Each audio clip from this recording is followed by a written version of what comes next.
A lot of people out there dreaming, they don't put the work behind the dream. That dream has become their fucking master ran by a graveyard. And I looked out there and I looked out there and I'm like, man, I wonder how many motherfuckers in there and just are so upset with how you live your life, regret how you lived it. And I'm running a 300-pound man thinking, man, don't die like this, bro. Sometimes sitting there thinking about the life that you want to live and the person you want to be, and the simply isn't enough. If thinking about all the things that you want in your life isn't enough to get you going, why don't you sit there and think about the things that you don't want, all the feelings you don't want to experience, all the pain you don't want to feel? If you just can't visualize the bright future ahead of you, why don't you sit there and contemplate all the darkness that you're gonna be surrounded by? If you don't do what you need to do, like sitting on your deathbed, wishing you could do it all over again differently, but you can't, wishing you had done what you need to do now, when it's too late to do it, ask yourself the question. What does the future look like? If I don't do what I know I need to do, suck it up and you find a way to persevere and work your way around it, because guess what? You ain't the only person in the world that's going through stuff. The world is filled with people who've got excuses about why they're being held back. And by the way, those things will be valid, but nobody is going to come and help you just because you're crying about how you're being treated unfairly. You have to show that you have the intestinal resolve to overcome, face your fears, whatever they are, the fear that we might not do a good job, the fear that it might not turn out as we hope it would, the fears that are lurking there, some that have come and have been there even maybe since our childhood. Life is consisted of both fear and faith. Faith, of course, is the ability to overcome your fears. But what you have to do in terms of your fears about perhaps your own inadequacy, not feeling strong enough at the moment, you just have to face those fears. You just have to go to work on it, because if you really care about it, like you say you do, you don't fold at the first, second, third, or even the 22nd time something or someone tries to knock you down and stop you on your path to greatness. No, you keep destroying everything in your path until you get exactly what it is you want, and you stop at nothing to reach it in the face of adversity. There lies an incredible opportunity for growth. You see, greatness isn't born from comfort and ease, it is carved out of challenges, sculpted from setbacks. Forget what you've been told about the limits of your potential based on where you came from. What's happened to you, the color of your skin or the balance in your bank account, those are just factors, not predictors. When all hell is breaking loose in your life, you got to take a stand. You got to stand up against all the negativity that's consuming you and surrounding you, and you got to create a new reality for yourself. You've got to fight for a different outcome for you and your dreams. Suffering. Sacrifice connects to everything else that it is an equation to success. You accept it as a necessary ingredient to get to the top. Why? Because most people are not willing to do it. Most people are not willing to put in the extra mile. Most people are not willing to put in the extra necessary labor. They're not willing to invest in themselves. They're not willing to go through the sacrifice or the potential loss. But when it's all said and done, you and I are gonna end up in the same place. We're gonna end up in the grave. So, how risky is life? It's super risky. We're gonna die, and that's the end game. So what is there truly to lose? Nothing. You just realize that it's part of the equation, and when you understand that everything connects to everything else, you begin to develop a complete mind. There's gonna be days where you don't feel like showing up. There's gonna be days where you're paralyzed by self-doubt, and days where the distance between where you are and where you wanna be is overwhelming. I'm here to tell you that the only way to keep inching forward when those days happen is to be committed to the process, because the ones who stay consistent, whether they feel like it or not, are the ones who see the results, not the ones who have conditional commitments on their goals. Keep going. But I'll tell you right now, you might not be in control of what the world gives you, but you're always in control of what you accept. This life is not an external battle, my people. This life is an internal war. Your greatest battle is here. So my question I'm gonna ask you right now is, what are the things that are in your control that you can change right now? You can control and change the internal dialogue that you're having within yourself. I need you to do me a favor. Do more than just exist.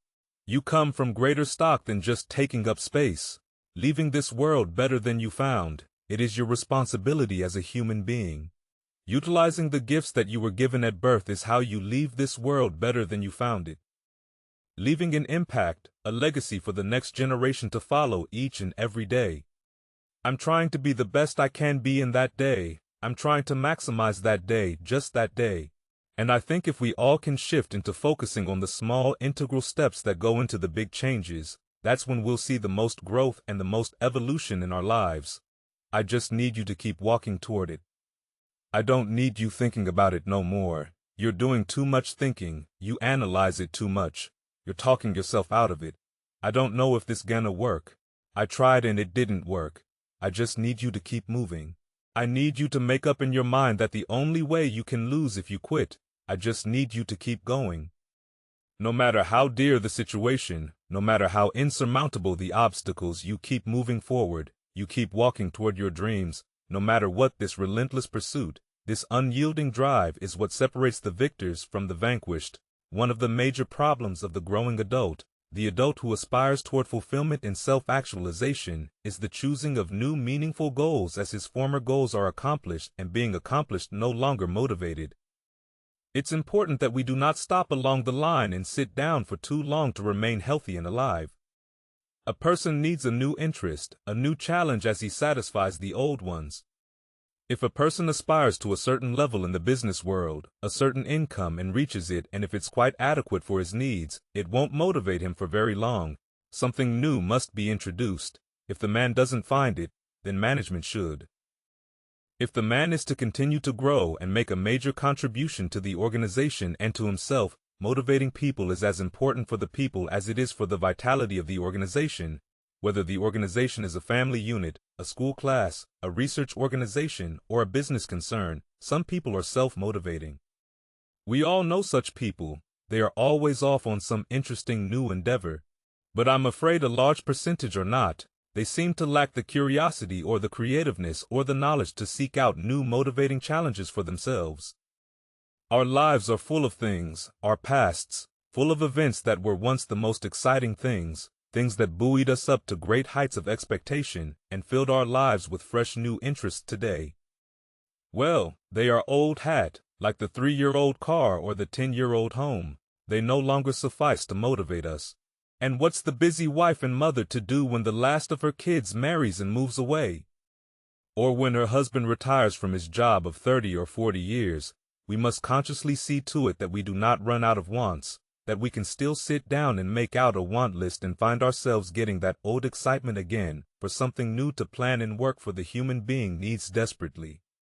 The carrot on the stick. Dr. Maslow said to his students, if you deliberately plan to be less than you are capable of being, then I warn you that you will be unhappy for the rest of your lives. You will be evading your own capacities, your own possibilities. Henry James, the very prolific American novelist, brother of William James, who is often called the father of American psychology. In fact, the James family remained outstanding for generations. Henry James once wrote in The Ambassadors, "Leave all you can, it's a mistake not to. It doesn't so much matter what you do in particular. So long as you've had your life, if you haven't had that, what have you had? What one loses, make no mistake about that. The right time is any time that one is still so lucky as to have." Well, that wouldn't be a bad piece of advice to have framed in place in a conspicuous place. Would it live all you can? It's a mistake not to. But it seems that relatively few people are aware of living, as they take so many important things for granted. They wake up, go about their days, go back to sleep without once having thought, I am alive. And I'm sensing this day, it is only when life begins to reach its conclusion that people become aware of the importance of living. It's like those people who have to be sick to appreciate good health are deprived of their freedom in order to realize its value. People who are aware of living, of enjoying living, are like sponges. They soak up all that goes on around them. They're aware of other people, of what's being said. They're observers of their environment. Their eyes are everywhere. I played golf once with a man who often stood with his eyes squinted, staring for long moments at the trees or a particularly present view. I asked him about it. He said, "Now look at that grove of trees over there and squint your eyes. Look at the rich black shadows underneath them.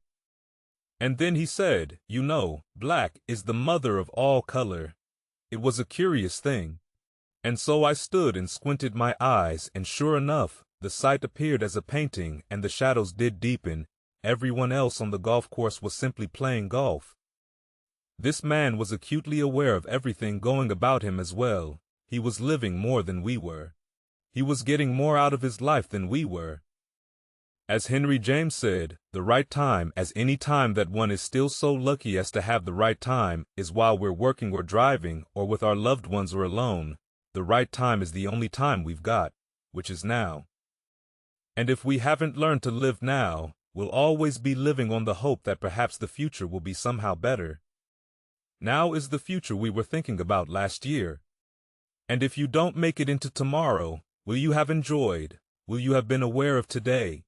Well, it's worth thinking about. Anything that can make life more interesting, more vivid, is worth giving some thought to. Older people are always saying to younger people, you don't realize how lucky you are, which I suppose means that they didn't either. You have to tap into suffering every day of your life because we have so much scarring that we have to clean up to succeed. You must fail in failure and in suffering. All the answers are in there.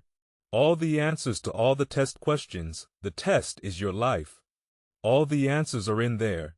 You don't have to live in suffering, pain, and failure all the time. You have to learn, like people hate working out. You're only gonna visit working out maybe an hour a day, 23 other hours of the day you're not in it. But how you become in shape is, you must visit suffering, visit working out 1 hour a day, visit suffering 1 hour a day, visit your past failures 1 hour a day. The relationship with it is the answers are in there. They are in there within the suffering. Go in there. I call it the live autopsy, the live autopsy. How you find out they crack you open after you're dead. How you can live is do it while you're alive. Go back in your brain, crack it open while you're alive. Don't wait until you're freaking dead to figure out why you died. Do it while you are living. Go in there, go into the suffering, go into the pain of your life and say, why does this suck for me so bad? Why am I afraid of all this stuff? Why have I shut down the whole world? I guarantee I'll tell you why you shut down the whole world. It's in these nooks of the suffering within your brain, and the scarring are all the answers to why you are on the couch, feeling sorry for yourself. They lie within the scars. Visit them for at least an hour a day, study them, and then you'll find out more about yourself. You will then grow. So don't look at it as every day I suffer. Go into it an hour a day. Learn from yourself, learn from life, learn from me, learn from your failures, learn from your insecurities, learn from your self-doubt. Don't just say I'm afraid to jump off an airplane.